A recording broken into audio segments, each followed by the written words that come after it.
What is up, NASCAR racing fans? You're watching the NITTRO Series on the HSL Diecast Racing channel, and we got a special treat for you today and the next couple weeks. It's the Broad Street Rink Run.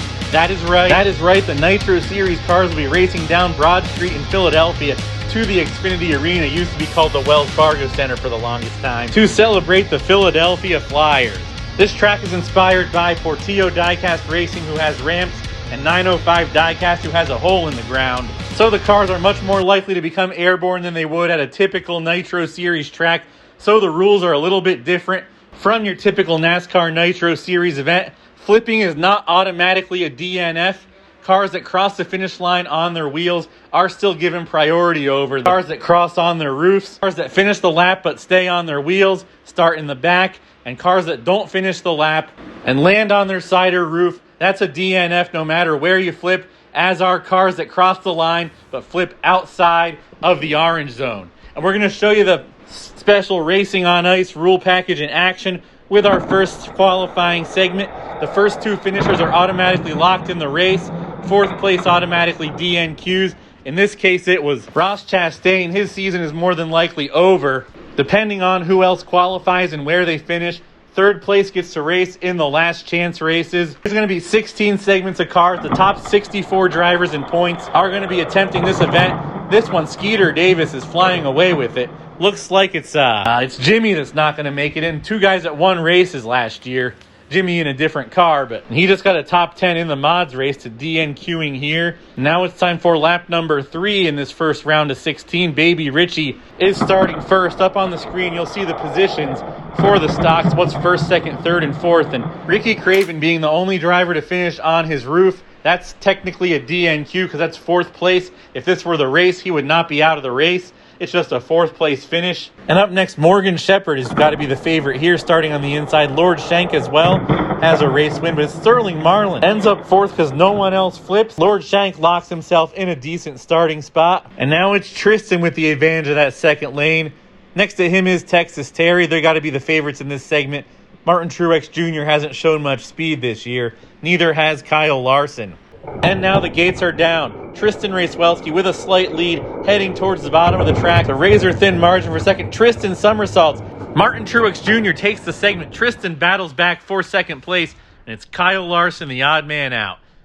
And for our next race in the round of 64, Far Out Jay leads the field down. Next to him, his satellite teammate Isaac. The field fillers of Michael Waltrip and Christian Fittipaldi. And look at that jump. Far Out Jay gets on the rest of the field. Flawless over the ramps. Far Out Jay running away with this. Christian Fittipaldi takes second. Isaac, your Pocono winner, is going to have to race his way in.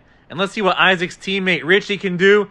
Next to him, their other satellite teammate, Lunatic Alicia. And look at the field filler, front row Joe flying away from everybody else. Richie loses a lot of speed. He had better finish the lap, and he does. He'll have to race his way in. Stinger, the odd man out.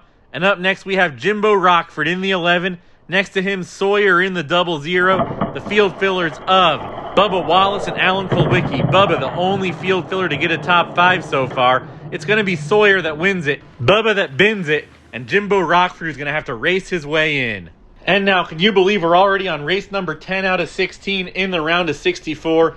We got the satellite teammates, Coffee Tart and Charlie, and those mechanically identical IROC Camaros have to be the favorite. But look at AJ Foy battling it out with Coffee Tart, actually wins by a millimeter. We got to show you this again. As the field filler only made a couple starts this season, takes it over Coffee Tart at the last second. And it's Charlie, who's had a couple podiums this year. She'll have to race her way in. There's a lot of big names that might be going home. Let's see if Johnson Jr. or Gale can avoid that fate. On the outside, you have the field fillers of E. Marshall and Neil Bonnet.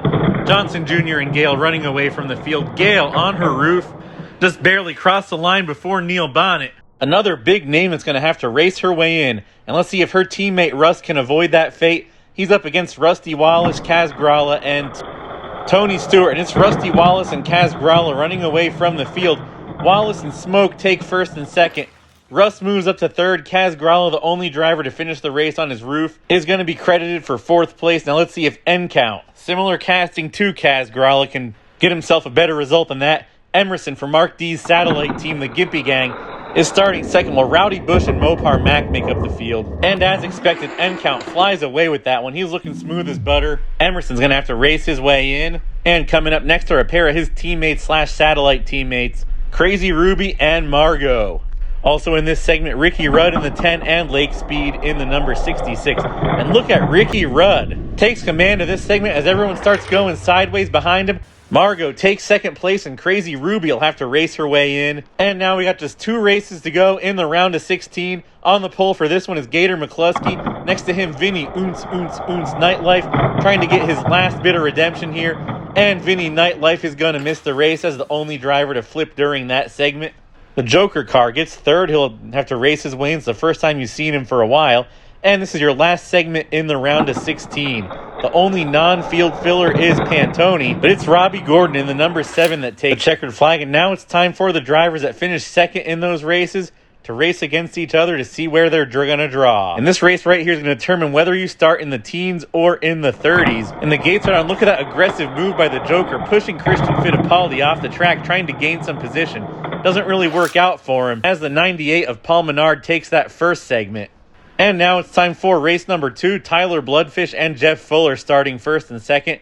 Alicia's got the fastest car here, as well as Margot, but she's starting towards the back. And look at Darrell Waltrip. It's going to be Darrell Waltrip takes first, Margot second, Jeff Fuller in third as Elmo Langley drives off the track and almost hits the Zamboni. So we'll have the draws after the pole is won. These are the 16 drivers that finished first in the round of 64 qualifying laps. The winners are going to move on to the round of 4. One final lap to race for the pole, while positions 2, 3, and 4 are going to draw for their positions. William, your points leader, takes that first lap. He'll have a great starting spot. He's looking to clinch, and he can do it by getting a top 10 here today. And here comes Skeeter Davis starting on the pole for the second race here. He's looking to claw back into contention after his DNQ at Talladega. Made the main event last week, gained some points back, earns himself a spot in the final 4. And we have Baby Richie, Far Out Jay, Johnson Jr., and Gator McCluskey. This one's going to be a good one. All 4 of these cars have shown the ability to run up front. And the gates are down, some pushback for Baby Richie. Far Out Jay and Johnson Jr. running away. Johnson Jr. somersaults, lands on his wheels, still takes the victory. What an epic ending to this race. Johnson Jr., he really needs that good starting spot. He's been on a downward spiral since the Coca-Cola 600, trying to claw his way back into the top 10. And now it's the final segment, see who gets into the final 4. Rusty Wallace and Lord Shank on the outsides have to be the heavy favorites. Rusty Wallace turns over in the orange zone. Lord Shank passes him anyway. It's going to be your points leader, William, who won at Sears Point. Second place, Skeeter Davis, who won at Martinsville and Darlington. Johnson Jr., who won at Texas, and Lord Shank, who won at Indy. All 4 guys race winners this season. It's a dead heat heading into the orange zone, and it's too close to tell for the pole. It's going to be William or Lord Shank. Let's show this on the replay. We got to freeze the frame and zoom in. It's Lord Shank by 1.5 millimeters. Congratulations to Lord Shank on getting the pole position today. And here's the draws for the drivers that finished second. Each row are the second race finishers. For example, AJ Foyt and Christian Fittipaldi both finished 5th in those seconds races. Paul Menard wins the draw for 17th over his fellow field filler Darrell Waltrip. And now here are all the draws for the guys that finished 2nd, 3rd, and 4th in the round of 16 races. It's an ace of spades for N-Count, a jack for Far Out Jay. They clinched the last 2 segment poles, while Baby Richie and Sawyer make up the last 2 of the spots in the top 10. There's going to be 4 cars on the front row of each segment, but I wouldn't want to start 4th. That last row is a bit sketchy compared to the other 3. And finally, the draws for spots 13, 14, 15, and 16. The odd man out, Gator McCluskey, will be starting 16th out of the 16 drivers to win a round of 64 race. And now it's time for the last chance race. The first 2 drivers in each of these races get in. 3rd place gets into the skin of your teeth heat, where the driver that finishes last in that race goes home. And the last place finishers in these will go home. And in this case, that was Emerson. That's a DNQ for him as he is on the back of his bumper. He's sliding across the track vertically. So Emerson, who's been on a string of bad luck the last couple races, it continues today as he'll miss the event. Now let's see if Puff can get all 3 of his cars in, or if Gravedigger's going to pull off the upset here. And Gale runs away from the rest of the field. And would you look at this, all 4 drivers flipped. So it looks like Gale's going to take first place on a roof. Riot Isaac, his 2nd DNQ of the season. He's been off pace compared to his teammates all year, in the stocks at least. mechanically identical cars, including Isaac, who got a win at Pocono. So now let's see what Charlie and Isaac can do. It's Charlie that runs away with it. Ross Chastain gets turned sideways, Pantoni in third. Ross Chastain on his way out. And now we have Dave Marcus on the outside trying to save his season. Everybody else is safely locked in the top 43. And Dave Marcus bins it just inside the orange zone to get into the skin of your teeth shootout alongside Crazy Ruby, Pantoni, and the Gravedigger. Just for the last 3 starting spots. Last place, you're out. 3 out of 4 chance to get in. For Crazy Ruby, it would be her second DNQ in a season that included a win and several other top 5s. The gates are down, and it's not looking good for Ruby, but Dave Marcus turns sideways on the white portion of the track. He takes himself out of the race. A huge mental error for him, just like his pseudo teammate Benny Parsons. Blew his last chance to move into the top 43 in points. Here are the draws for your last chance race drivers. What an incredible action-packed qualifying session. Lord Shank, your pole sitter. Crazy Ruby getting that last starting spot in 43rd. Those seconds races are what the segment racing is going to look like next week. So there's a little sneak preview of it. My first attempt at wide open track racing with ramps. Canadian style downhill racing, if you want to call it that. Let me know of any improvements I can make for next year. Because this is pre-recorded, the season finale's already been pre-recorded. All the HSL junkyard shots have been taken. And it's just a matter of editing the video until you find out who your NASCAR Nitro Series stock and modified champions are going to be.